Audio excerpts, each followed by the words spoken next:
Great. Okay, well, good evening, everyone, and thank you so much for taking the time to join us this evening. For those of you who I've not met yet, either in person or in one of our previous virtual events, my name is Kemi Wells, and I'm the Director of Business Development at North South Travel. And on behalf of the entire team at North South, it is my pleasure to welcome you to join us tonight for our next installment of our virtual travel dreaming series. And we are beyond thrilled to have our fabulous partners at Abercrombie and Kent here with us tonight as we take you on a visual journey through the incredible country of Japan. And yeah, we're looking forward to you sitting back, relaxing, and letting us take you on this journey with us tonight. At the end of the presentation, I will be coming back on the camera to facilitate a brief Q&A. So throughout the presentation, if anything comes to mind, you had any questions at all, please just feel free to put them in the chat and I'll gather them and ask our presenter at the end. So without further ado, I would like to pass you over to Cynthia Reed, who is our wonderful contact and the Regional Business Development Director for Northwest USA and BC. So thank you, Cynthia, for joining us, and Gerald, and I'll pass the mic to you. Thank you, Kemi. And we're also excited to welcome you to this event. We all can't wait to get out and travel again. And Kemi's been doing some good travel herself, and I hope to be out there on the highways and byways soon. It's been such a pleasure working alongside you, Kemi, and your team for all these years. Let me confirm to the clients listening today how fortunate they are to be in the care of North-South travel experts. North-South advisors are some of the most knowledgeable and best travel professionals in our industry. Abercrombie & Kent was founded nearly 60 years ago in Kenya. From there, we developed the international network to deliver award-winning luxury travel in over 100 countries on all 7 continents. From developing the first luxury tented safaris, we have expanded to 30 years of expedition cruising in the polar regions. For example, we operated several successful Northwest Passage cruises above Canada. And next year, we are offering the Northeast Passage from Norway to Nome across the top of Russia. We offer the finest travel experiences in South America, Asia, Australia, and New Zealand. We excel in behind-the-scenes private experiences in Europe, including renting an exclusive villa or chartering a canal barge, both of which are proving popular for 2021. We own our own Nile River luxury yachts in Egypt and provide exclusive tented camps in Morocco's Sahara Desert. Anywhere that your dreams can take you, we are the company with whom to travel. We hope to have the privilege of taking you to Japan or anywhere else on your bucket list very soon with your favorite North-South travel advisor. And now, let's get an update on Japan. Joining us from our Asian office is our Executive Director of China, Japan, and Northern Asia, Mr. Gerald Hatherley. Gerald has been with us for 34 years. He creates many of our itineraries throughout Asia. He leads tours for some of our private groups. He is an in-demand speaker on various topics. He has been awarded the Condé Nast Traveler designation as top China expert for 18 years. He has been traveling to Japan from his home in Hong Kong since 1983. I know you are in for a treat tonight. Please welcome my friend and colleague, Gerald Hatherley. Thank you very much, Cynthia, and thank you, Kemi, for this wonderful opportunity. And thank you all for attending this evening's presentation. I should say good morning to you from Hong Kong. I'm really excited to be able to present on Japan. Next to China, or actually maybe even surpassing China now, it is my favorite destination in Asia. And even though we're in the midst of this terrible crisis, which I know we will get through, it's been interesting to me to read surveys. Over this past year, Japan has finished in the top 5 of the most requested countries to visit in the post-COVID period. And in 2018, Kyoto was voted and ranked the world's #1 travel city. So you can see, and as you know, from my professional experience, we have seen such a huge increase in the demand for Japan over the last decade. In fact, over the last 5 years, the volume of our business or request to Japan has grown by over 1,000%, to the point that we have actually opened an on-the-ground office in Tokyo.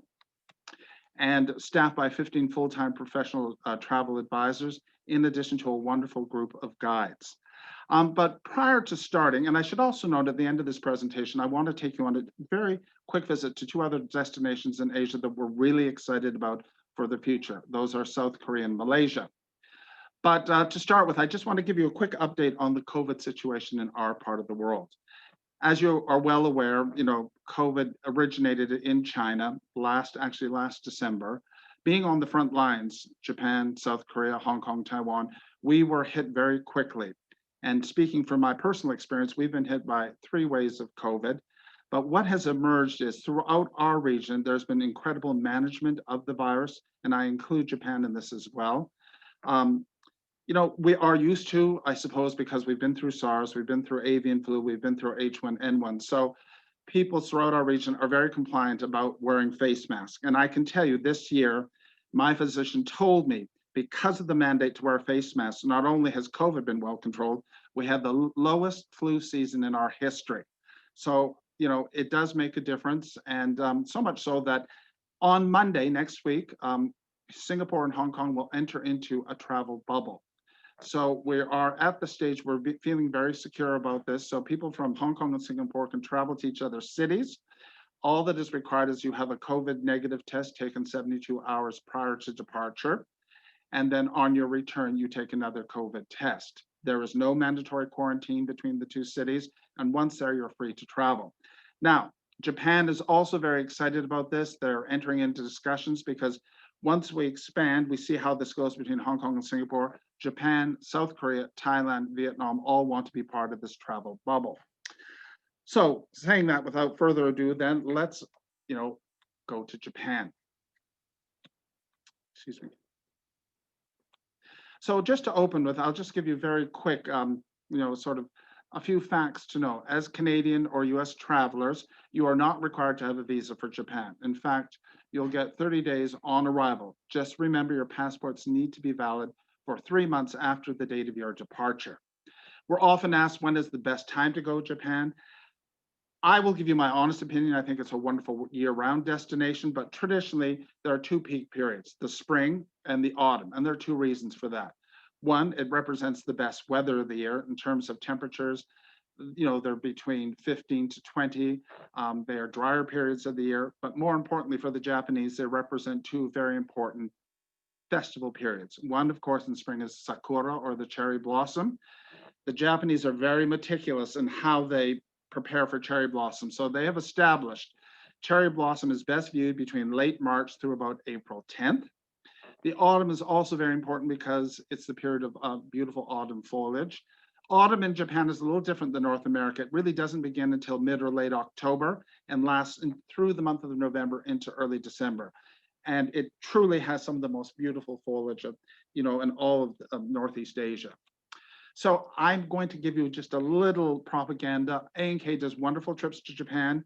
Cynthia can better tell you this, but we have a brochure tour called Classic Japan. It's a wonderful introduction to the country, starting in Tokyo, and then visits a wonderful region, which I'll discuss today, Hakone, which is often called the Garden of Tokyo. It's where you can see Mount Fuji best, and then ends in Kyoto, which is the cradle of Japanese imperial civilization. This is a terrific way. It's led by wonderful A&K tour leaders who have a deep knowledge of the cultures and traditions of Japan. And I think it's a wonderful way to be introduced to this incredible country. Now, what I want to frame today's presentation around is what I think is one of the best longer itineraries to see. If you haven't been to Japan, or even if you have been, I think this is a wonderful way to see the country because it balances all the many aspects that make Japan such a fascinating destination. Any trip to Japan, you would begin in Tokyo because Tokyo is, it's been the capital since 1868. It is the center for business, education, culture, entertainment, and innovation. And innovation is an important detail to consider when you travel to Japan. From there, I mentioned Hakone. Hakone is part of the Izu Hakone Fuji National Park. It is one of the most beautiful natural regions of Japan, very accessible to Tokyo. So it's a nice complement to all the energy of Tokyo to spend a few days exploring the nature of Hakone. From there, we switch and we drive across central Honshu through the Japanese Alps to what I feel is a lovely region, a small mountain village called Takayama. Takayama is where you get to see some of the, the traditions of Japan that are disappearing elsewhere. It's a beautiful mountain town. Each spring and each fall, it hosts an incredible festival to celebrate those two seasons. And a day trip we take out of Takayama is to Shirakawa-go. Shirakawa-go is a UNESCO World Heritage Site. It is actually a series of small mountain samurai villages that date from the 16th and 17th centuries. They preserve a style of architecture called Gasu Kurozaki, which are beautiful mountain homesteads.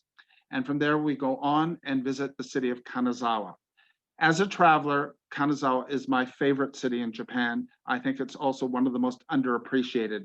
It's where you get to visit a large Japanese city that is free of a lot of outside influences. It's really the great traditions of Japan that you see in Kanazawa. And of course, all roads or rail in Japan lead to Kyoto, which I mentioned was the seat of imperial culture from 794 AD to 1868. Kyoto remains one of the great cities of the world in terms of culture. So that is just sort of a brief introduction of how we're going to travel today, different modes of transport. And I will close Japan with some off the beaten destinations that we're very excited about. So this itinerary, and Kemi is kindly recording this presentation, so you can look in more detail at the itinerary. It's just a little over 2 weeks. You begin in Tokyo and you exit out of Osaka. So you do not need to return to Tokyo to return to North America. So let's start in Tokyo. It is the gateway to Japan. And I don't know, I've been to Japan countless times. I always include Tokyo because anything that's happening in Japan will first appear in Tokyo. The greater Tokyo area is incredible. It has a population of 34 million. And as I mentioned, it's where everything happens. We have our office in Tokyo, Abercrombie Kent, Japan. They work throughout the country. And we feel it's very important, as a company to be on the ground because when you travel with us, you really travel with A&K, whether it's China, whether it's Japan, whether it's Southeast Asia. We have on-ground offices and staff who really create these incredible experiences. Now, I mentioned that, the best times to visit Japan are in the spring and autumn, but I also want to really emphasize it truly is a year-round destination. One of the best times to visit is actually over the period from Christmas through the first week of January. Even though the Japanese don't formally celebrate Christmas, they love Christmas. The whole idea of, the festivities, the giving of gifts, families coming together. So what's happened in Tokyo over the last 2 decades has been the growth in wonderful illuminations. Different districts of the city, this is Ginza, have these wonderful light shows. They compete with different areas of the city. So going in the winter is really an incredible time. And last Christmas, I took my family. We spent 8 days in Tokyo and 3 days in Hakone. And each night we went to a specific part of the city to see these incredible illuminations. Of course, everyone wants to go to Japan in the spring. And that's because the sakura or hanami, which means the viewing of the blossoms. This is so important to the Japanese. And I think I mentioned that the new prime minister who came to power on September 14th has made it his point to reopen Japan to travel to the world in time for cherry blossom. And I noted around the end of March. For the Japanese, the cherry blossom is a symbol of renewal and rebirth. So he hopes to use the cherry blossom as sort of the renewal and rebirth of Japan, in a post-COVID world. But Tokyo and Japan is wonderful in the summer, especially in the parks and the shrines and the temples with their wonderful cool greens. And I noted autumn is a wonderful time to visit, especially Tokyo, because Tokyo has many wonderful city parks that are just, alive with the brilliant colors of the autumn season. So with that, then, let's start in Tokyo. And I love Tokyo because it's an incredible dichotomy. It really is where everything old and new does come together. And Japan is this incredible, I've studied China was the language and history I studied, but what really impresses me about Japan is that whereas it's a very innovative country that's always on the cutting edge of technology, they have this incredible reverence for their traditions, which still remain deeply rooted. So one place I always recommend people to start with is the Meiji Shrine. Meiji Shrine is one of the most sacred Shinto shrines in all of Japan. It's dedicated to an emperor, the emperor who actually opened Japan to the world in the late 19th century. Any couple that gets married in Tokyo will visit Meiji Shrine in order to receive a blessing at the shrine and have their photographs taken in traditional wedding robes. So if you really want to get a sort of an insight into the traditions of Japan, you go to Meiji Shrine. But just 5 minutes on foot from Meiji is the most happening part of Tokyo. This is Harajuku. Harajuku is where anything goes, where people who live Monday to Friday in a relatively structured society let it all go on the weekends and go to Harajuku. This is where you can see the office girls and office men dress up in their favorite cartoon character, where people can give voice to self-expression. And that's what's so incredible, this dichotomy between the traditional and the new. Also in Japan, I mentioned innovation, and Tokyo is the center for innovation for the country. What's hot in Tokyo now is something called Team Lab. And after this presentation, if you have time, go on YouTube and type in Team Lab. Team Lab is remarkable. It's actually an organization that brings together filmmakers and IT specialists who create virtual reality art, where you, as the visitor, become part of the art exhibition. It has become so popular, there are now 2 major sites in Tokyo for Team Lab. When I visited last Christmas, we spent actually 2 full days visiting the 2 different sites. Once you go in, you don't want to go out because it's just remarkable what they do. So this is really something that Japan excels at. Another place that really touches the heart of innovation is the Ghibli Museum. Ghibli is devoted to anime, which is the Japanese animation tradition in movies. Here, this celebrates the whole history of animation in Japan. When you enter, there's a sign at the door: all adults must leave their maturity behind to become a child once again. Now, these 2, Team Lab and Ghibli, are limited in the number of people that can be admitted each day. So being on the ground, on site in Tokyo, we're able to get the tickets. Now, whereas it's all about innovation, let's not forget the traditions. And one of the things we've tried very hard at A&K, especially in Japan, is to create experiences. It's not enough just to go to something and see it. We really want to give you insight. So one of the things that we've worked very assiduously on is sumo. Now, everyone knows sumo is the national sport. It's a traditional Japanese wrestling. You can see a sumo tournament, but please remember, sumo tournaments are irregular. They're not on a fixed schedule, and tournaments move from city to city. What we can do now that very few companies can is to take you inside a sumo stable. A sumo stable is the training grounds. They are located in Tokyo, and it's here where young apprentices enter the world of sumo and are trained by senior wrestlers. More than just wrestling, they enter into a very unique relationship where they are taught the philosophy of sumo, where the young apprentice wrestler takes care of the senior wrestler, prepares his meals, cleans his room, and as I noted, each day takes lessons in the philosophy of sumo. I think this is the greatest way to experience sumo. We take you in early in the morning with a senior retired wrestler who will explain the whole traditions of sumo itself. Also, Tokyo is about cuisine. It is the culinary capital of Japan. I think, where you're from in Vancouver, you're very familiar with Japanese cuisine. Again, we want to do more than just take you to restaurants. We want to create experiences. Now, one of the traditional institutions in Tokyo is the fish market. There are 2 fish markets. One is Tsukiji, which is traditionally where people go. However, if you want to see the tuna auction, which I think is famous around the world, you go to Toyosu Market, which opened in 2018. It's on Tokyo Bay. Now, we can arrange for a sushi chef to accompany you. The auctions are very early in the morning. There are 2, one at 5 and one at 5:40. But this gives you insight to this incredible reverence the Japanese have for the freshness of fish and seafood. Also, on occasion, they have special auctions like this crab auction, which was held August of this year. And this crab that you see pictured went for the equivalent of $46,000 US. So the Japanese are really crazy about their food. We can also organize sushi making classes, cooking classes, and of course, take you, to the different restaurants. But if you're crazy about sushi, my recommendation is forget, the expensive restaurants that you read about and go to Tsukiji Fish Market in the morning around 8 o'clock, because all the little restaurants buy from the auction, from the fish markets, and you can get the best, freshest sushi for a fraction of the cost. So the first thing I did with my sons is we went to Tsukiji and spent a morning just eating sushi. Also, Tokyo is about art. Beyond Team Lab, Tokyo is the Center for Contemporary Art. We are very fortunate to work with a wonderful art expert who is pictured here. This is Natane Takeda. She ran a gallery in New York for 7 years, returned to her homeland, and is Tokyo's leading art critic and commentator. She will take you behind the scenes to private collections, into galleries and museums to really understand what's going on. And Japan has an incredibly vibrant contemporary art movement. Now, having said all that, before we leave Tokyo, if you visit in the winter, you might want to take a day trip up to Nagano. Nagano is where the 1998 Winter Olympics were hosted, and it is home to the snow monkey, which I'm sure you've seen on nature documentaries.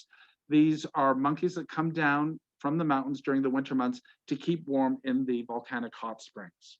So with that in mind, we'll set on the Shinkansen, which is one of the bullet train lines, and leave Tokyo. So typically you spend 3 or 4 days in Tokyo, and we'll take a trip to Hakone. It's a quick 43-minute ride on Shinkansen bullet train. And Hakone, as I mentioned, is one of the most beautiful regions in terms of nature. It is considered to be Tokyo's garden. It's part of a vast national park network. It is the best place to see Mount Fuji. And it is also a great hiking region. So when we visited last Christmas, we spent 2 days hiking around Hakone, many beautiful mountain lakes, incredible volcanic land formations. And for art lovers, it's home to one of the most interesting museums on Earth, and that is the Outdoor Sculpture Museum. 19 acres featuring some of the greatest sculpted works from around the world, including Henry Moore and Botero, as well as Japanese and other Western sculptors.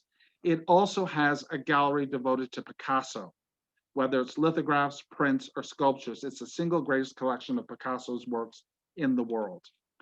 Also, just quickly, Hakone is a wonderful place to visit at any time of the year, winter, spring, summer, or fall. It is also a place that you would consider to stay in a ryokan, which I'll mention a little later.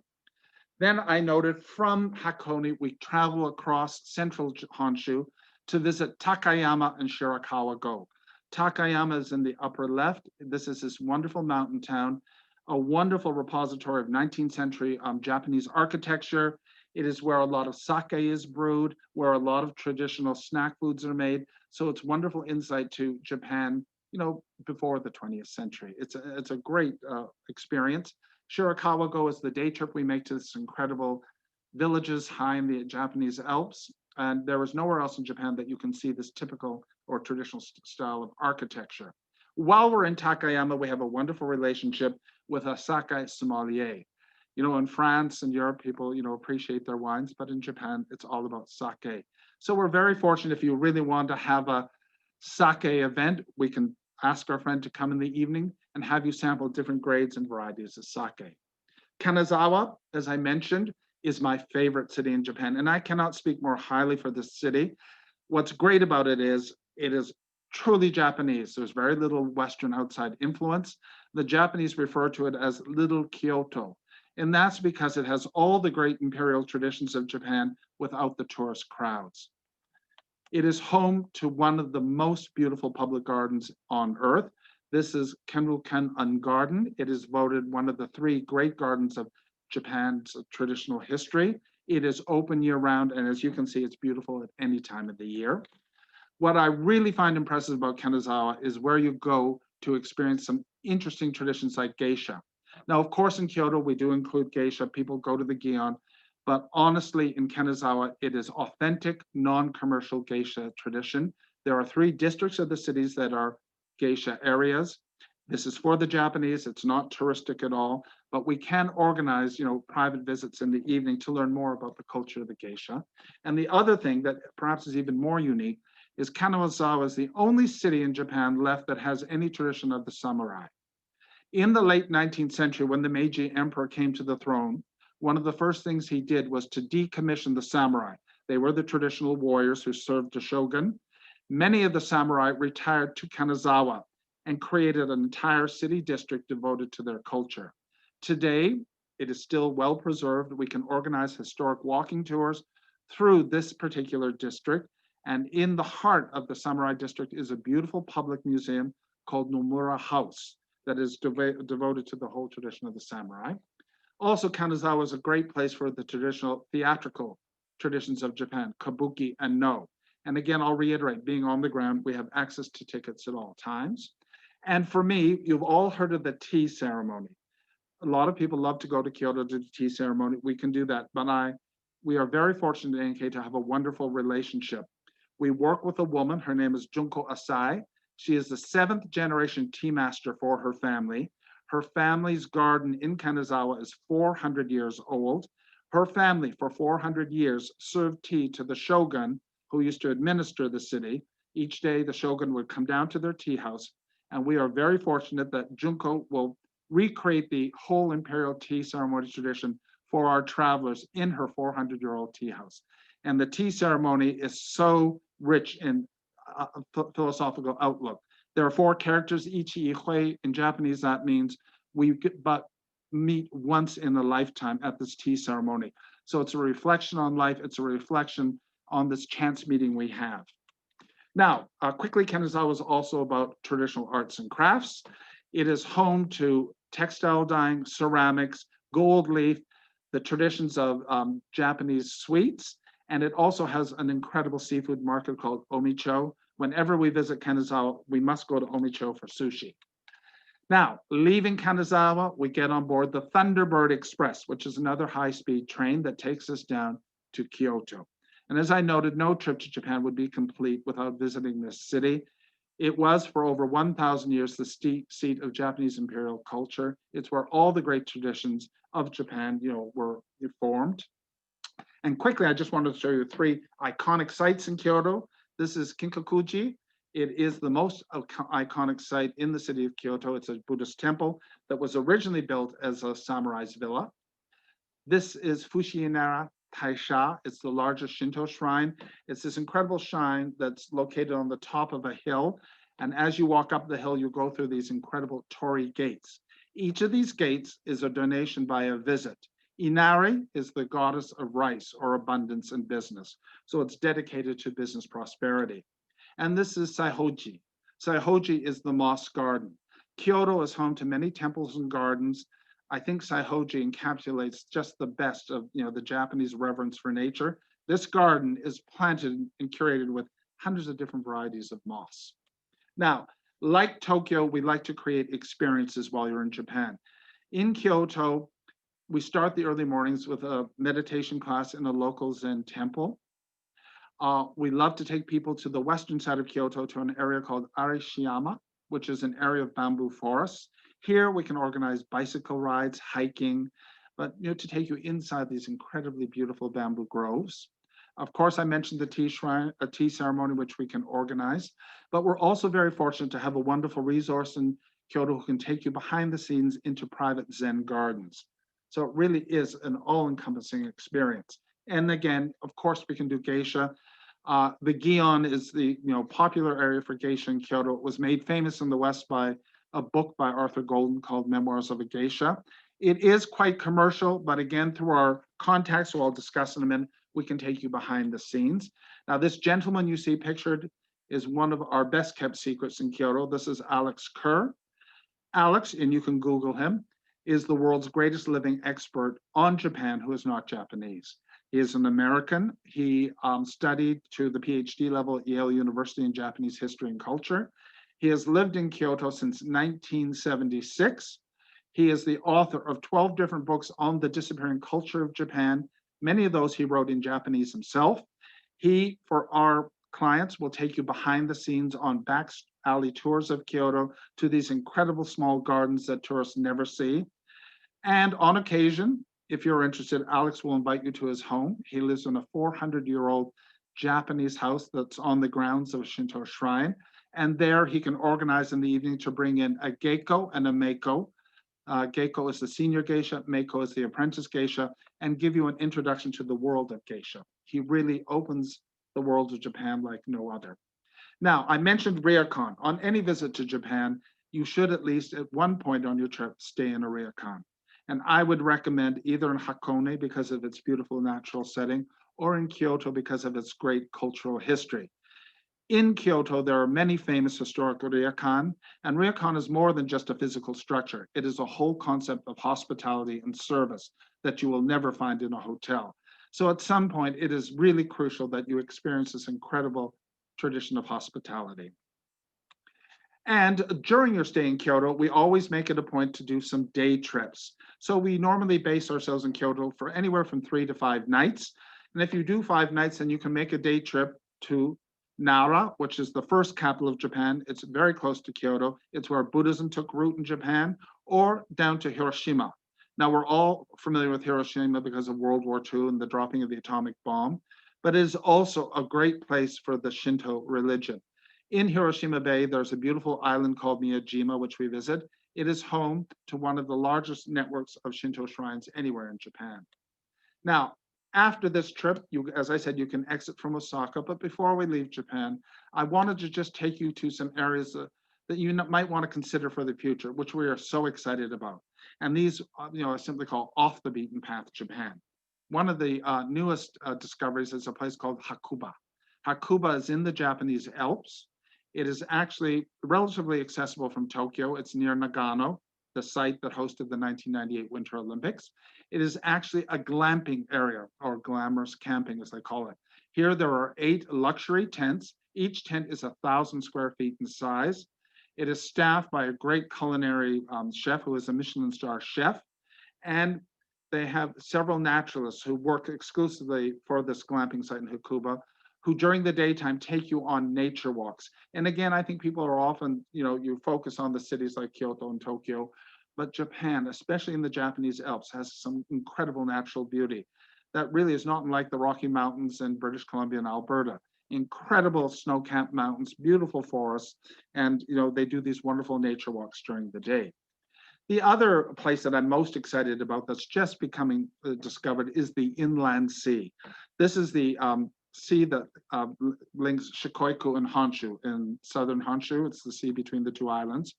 And people go here to visit an island called Naoshima. And Naoshima I'll talk about briefly.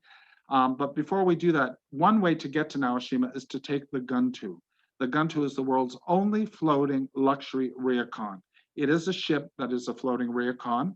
There are 19 traditional ryokan rooms on board the Guntu. It is staffed by incredible, chef.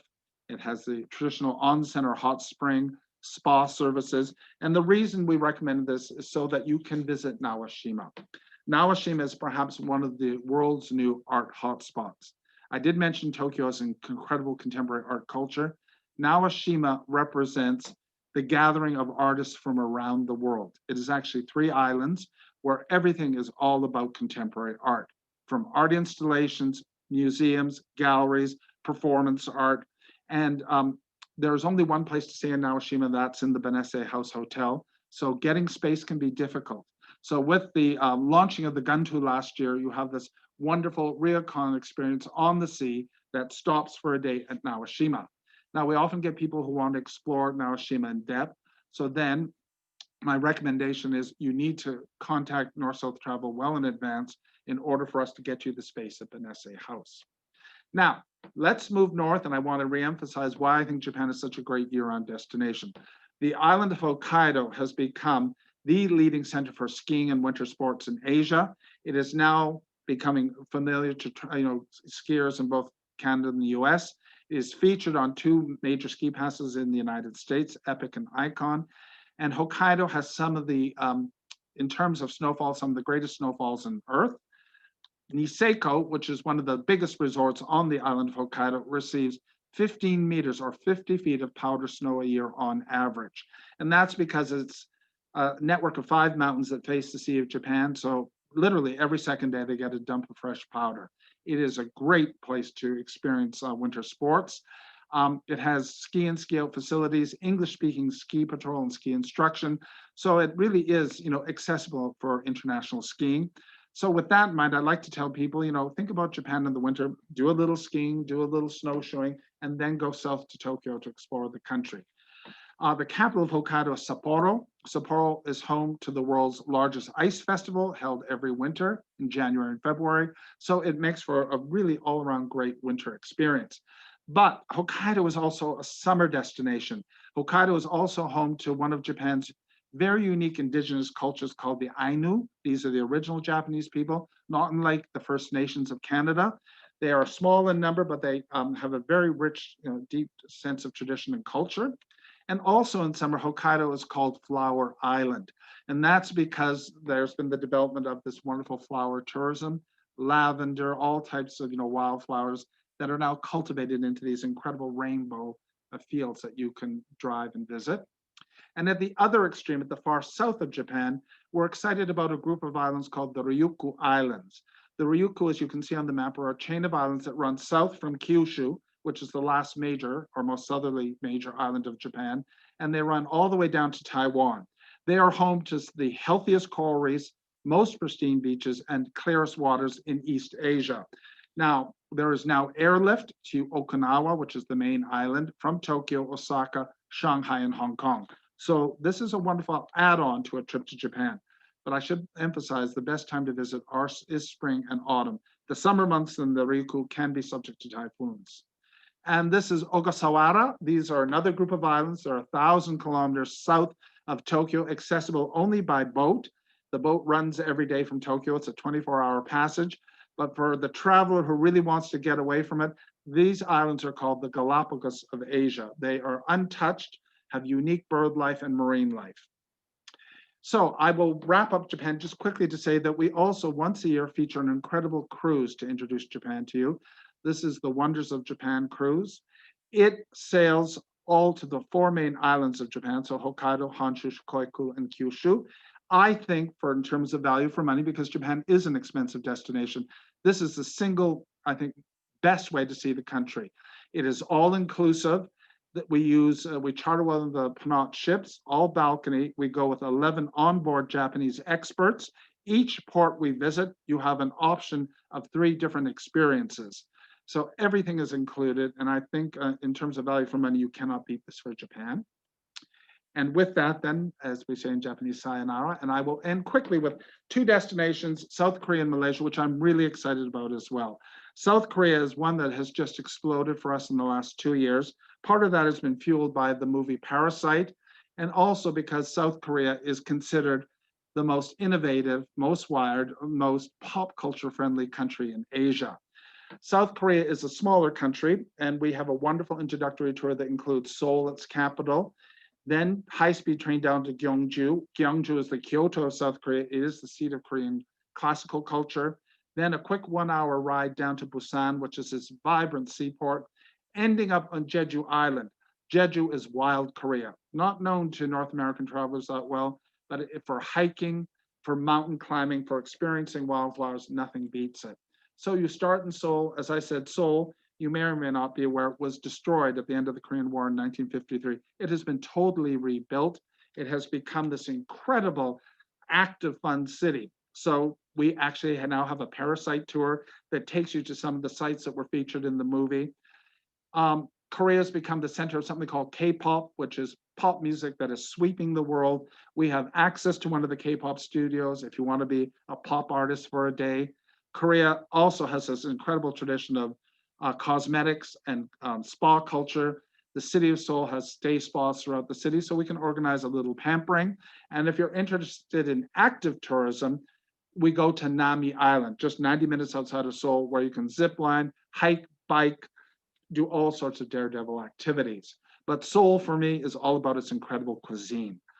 Korean food is, becoming popular all over the world. No better place than to go into the food markets. And Seoul has major markets throughout the city, like Myeongdong and Insadong. And we'll go with a food blogger who will introduce you to all the great snack traditions of Korean food. But also, what we also like to is to focus on the culture. And we can organize a day or 2 days staying in a Buddhist temple, a great way to contemplate life, study meditation, and just learn about the traditions of Korean Buddhism. With that, then I said you get on board and you take the high-speed train down to Gyeongju. It's just 2.5 hours. Gyeongju is an incredible center. UNESCO has gazetted 3 or 4 sites in the city, Buddhist temples, the ruins of a royal palace. It has one of the best museums of Korean, I think the best in the country itself. And it is a city for all seasons. Gyeongju, winter, spring, summer, fall is beautiful. And I should note, another thing to remember is Korea lies at the same latitude as Japan. Korea also has a tradition of cherry blossom, but it doesn't get the huge tourist crowds that Japan does. So if you're interested in cherry blossom, Korea is another consideration. Equally beautiful in March or April. And down to Busan, just 1 hour south of Gyeongju, is this incredible city. It is the most visited city in Korea, even more so than Seoul. It's also been given the title of the most Instagrammable city in all of Asia. Incredible coastline, seafood. You'll see this central slide. This is Gamcheon. It is an old area of the city that's been restored and turned into this incredible art center. And then, as I said, you end up on Jeju Island. And this really is wild Korea. It's accessible from Busan by a 1-hour flight. Here, you've got Mount Hale, which is the highest peak in Korea, about 7,000 feet. We can organize hiking, mountain biking, ATV riding, and also the viewing of the incredible wildflowers in the spring. And I'm going to close with what I think is the real secret weapon of Asia, and that is Malaysia. I know Malaysia is a name familiar to people, but it's not really all that well traveled out of North America. And I really want to emphasize, this to me is one of the most diverse travel destinations in Asia. It is a country that is separated by a sea, the South China Sea. So we have West Malaysia, which is the peninsula, as you can see in the slide. Its capital is Kuala Lumpur. Peninsular Malaysia is interesting because it's tricultural. You have Malay, Chinese, and Indian culture represented. It is also where the British first landed and created their first colony in 1786 on the island of Penang in Northwest Asia. So you get this wonderful introduction to the colonial history of Malaysia, and then you fly across the South China Sea to the island of Borneo. And on Borneo, there are two Malaysian states. One is Sabah and the other is Sarawak. We focus on Sabah because Sabah, in my opinion, is probably the best ecotourism experience in all of Asia. I think it surpasses India in terms of wildlife. And that's because Sabah is home to the world's oldest rainforest. So with that, just quickly, you start in KL. Kuala Lumpur is often called Little Singapore. It's a relatively new city. It was founded by the British in the 19th century because of tin. There are many, it was a great tin mining region, and the city of KL grew up around there. Incredible architecture, both old and new. But what I love about KL is its tri-cultural heritage. So throughout the year, you have Indian, Chinese, and Malay holidays and festivals, and the best of those food traditions. The city is full of great night markets, food markets, and I often say that the best way to a culture is to experience its food. I noted Penang. Penang is the island in Northwest Malaysia. I have visited Penang several times personally on holidays. It is home to a unique culture called Peranakan. You can see the picture of these ladies together. Peranakan is the marriage between Chinese and Malay who created a local culture in Penang. Wonderful food, incredible architecture. And the thing I should emphasize, being a former British colony, Malaysia, the standard of English is wonderful throughout. There's no inability to communicate. English is spoken widely everywhere. Now over to Sabah, and I mentioned the reason we go to Sabah is to go into the heart of this 100 million year old rainforest. You travel down the Kinabatangan River to the heart of the rainforest, and there you stay in a wonderful, surprisingly excellent accommodation, the Wetlands Resort in the heart of the rainforest, and you spend 3 days exploring by boat the incredible wildlife that I think I really wasn't aware of until I started to visit Malaysia. I think it surpasses India in terms of what you can see. The Borneo pygmy elephant, the world's smallest species of elephant, incredible primate life, the orangutan, the proboscis monkey, and you will be guaranteed to see these because they're everywhere. And then the other highlight of Sabah is its marine culture. The waters around Sabah are considered to have some of the best snorkeling and diving on Earth, the healthiest coral reefs. We visited an area called Tunku Abdul Rahman Marine Park. It's a protected marine reserve near the city of Kota Kinabalu. There are several islands. On the islands, they have wonderful hideaway resorts, but also access to incredible snorkeling and diving. And Sabah is also the active sports center for Southeast Asia now. Hiking, whitewater rafting, zip lining, canopy walking through the forest. But for the adventure traveler, the highlight is climbing Mount Kinabalu. I know in Africa, people talk about Mount Kilimanjaro. In South and Southeast Asia, it's Mount Kinabalu. This is a mountain that's about 14,000 feet in height.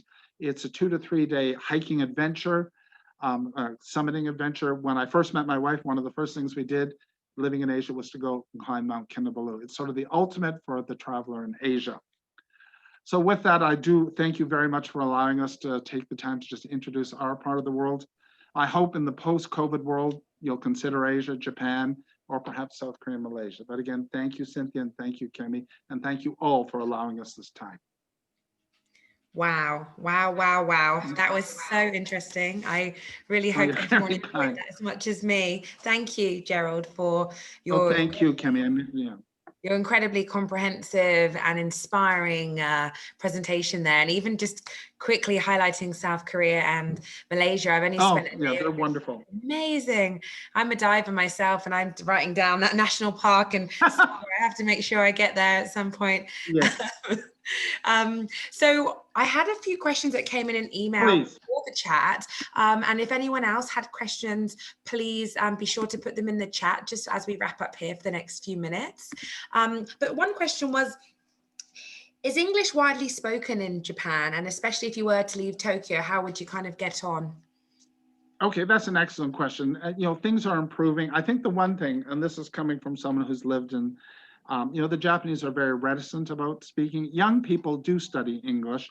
And what I've noticed over the decades is the willingness to speak English. I think as long as you visit cities like Tokyo, Kyoto, Osaka, to a lesser degree in Kanazawa, you can get by with English. That's because young people do speak, the hotels they speak. However, still the stumbling block is the Japanese are incredibly shy at times. So even though they might be able to speak, they're a little reticent. That is why, of course, we would recommend that you take a guide. Now, there are many things. Japan is expensive, but we do like to work with people and how they can, frame a trip to make it affordable. One of the things we often say is in big cities like Tokyo, Kyoto, Osaka, you can consider hiring a guide, but using public transportation, because one of the most expensive aspects of Japan is actually the use of a private vehicle. But Japan, the big cities have such wonderful, train systems, bus systems. They are incredibly safe. Having a guide who will buy your tickets, take you on and off the public transport, also allows you to become more immersed in the local culture.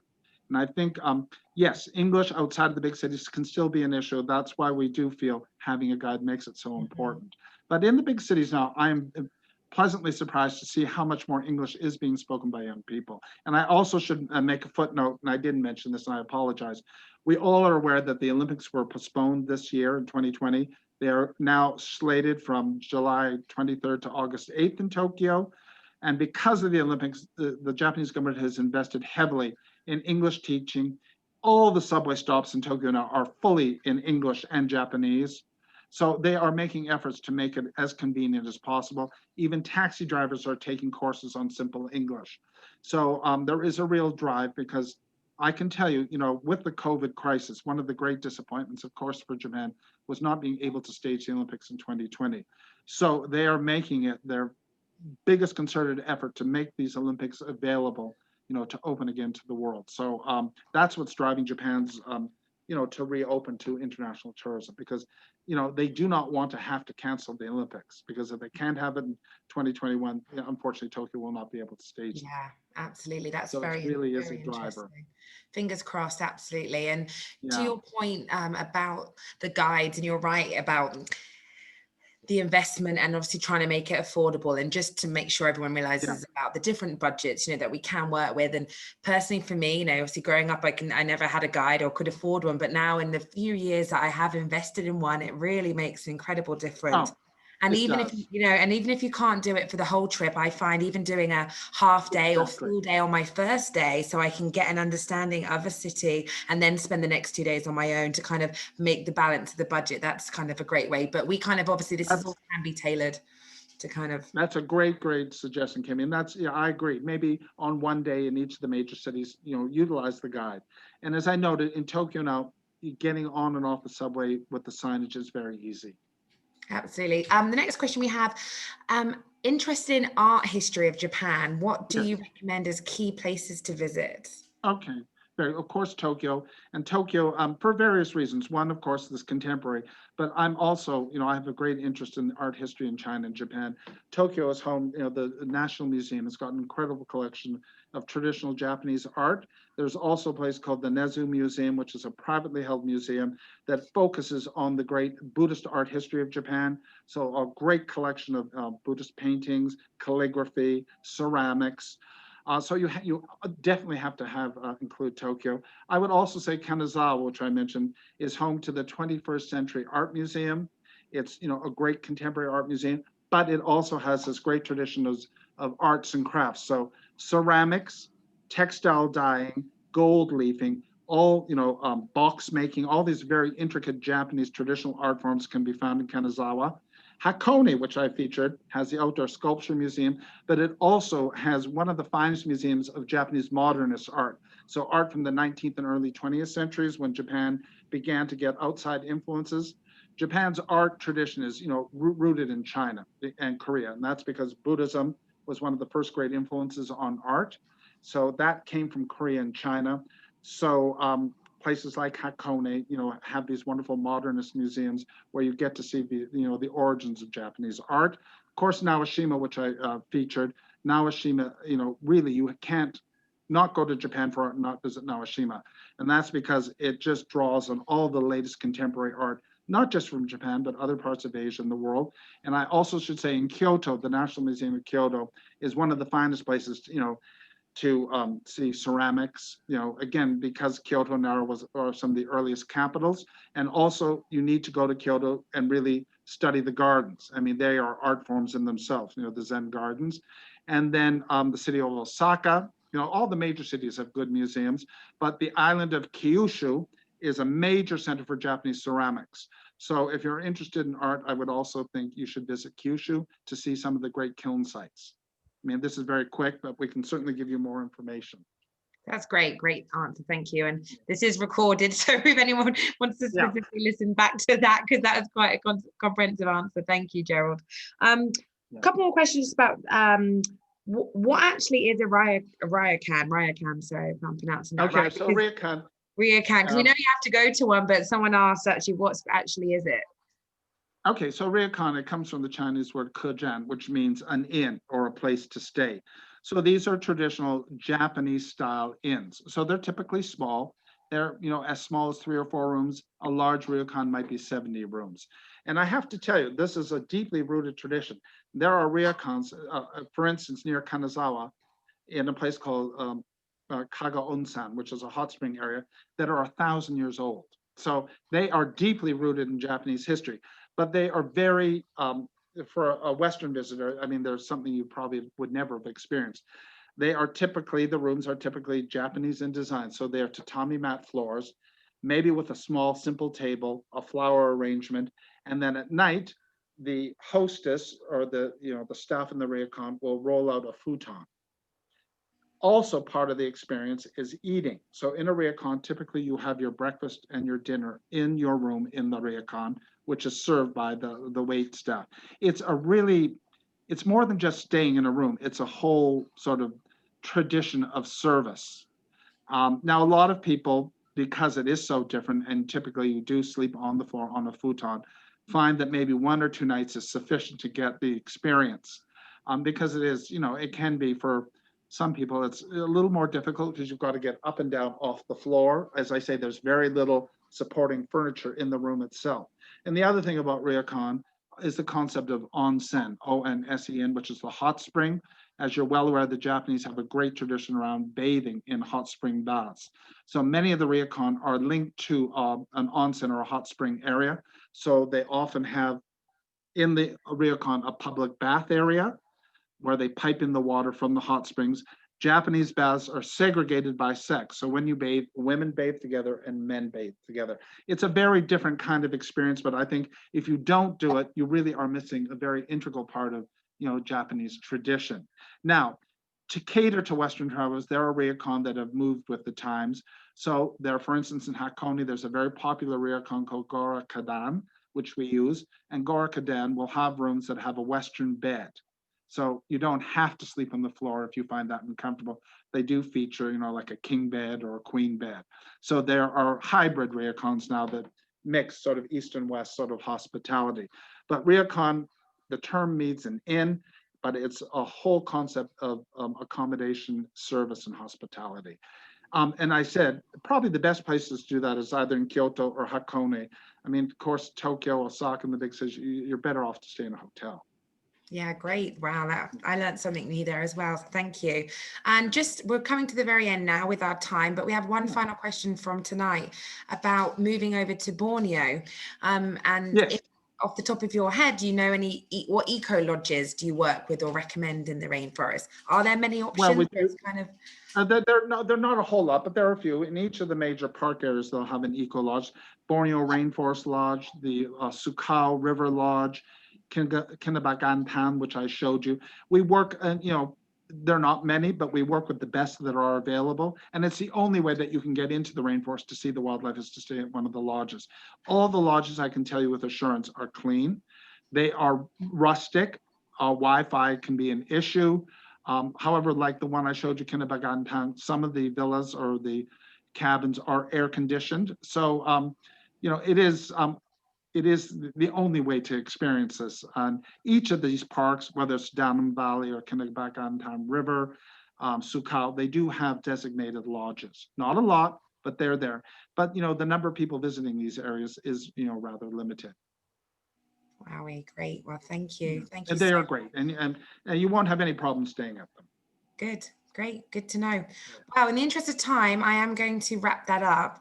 But I'm absolutely just so thankful to you tonight, Gerald. That was really, really incredible It's presentation. me who has to thank you. Thank you. Arranged this all. It was No, really thank good. I And, really enjoyed it. Thanks, Well, lady. thank you all very much. And, And it's so nice to present to a Canadian group too, because it's I've been away from Canada for many years. So, and I went to school in Victoria, and I love BC. So That's amazing. And thank you, Cynthia, and for being great Thank you, partners Kenny. at Yes, Abercrombie and Ken. And thank you for everyone taking the time to join us. We really hope this will help to keep inspiring you all to keep dreaming about travel and knowing that we are all here and waiting when the time is right for you to start planning in the future, and bring on 2021. That's all I can say. Bring on the vaccine. Everyone get vaccinated, please. Exactly. So thank you again. Thanks to everyone for joining us. Stay well, stay healthy, and good night. be back in touch with our next travel presentation. Thank you, Cynthia. Thank you, Gerald. And thanks to all of you. Thanks, everyone. Thank Okay. you. Take Bye-bye. care. Good night. Good night.